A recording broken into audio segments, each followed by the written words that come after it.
क्या? तुम्हारे जैसा बी क्लास हीरो शिप के अंदर क्या कर रहा था? मास्टर, आप ठीक तो हो ना? हाँ जेरोस, हमारा काम खत्म हुआ, आप चलते हैं। क्या आपने उनकी किंग को हरा दिया मास्टर? हाँ, क्या धरती का विनाश सच ये मुझे नजरअंदाज कर रहे हैं। सच कहूँ तो भविष्यवाणियों का भरोसा नहीं किया था। वहीं रुक जाओ।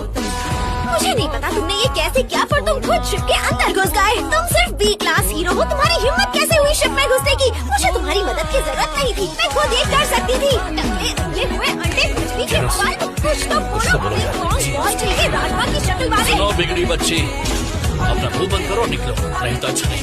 ये हुई ना बात।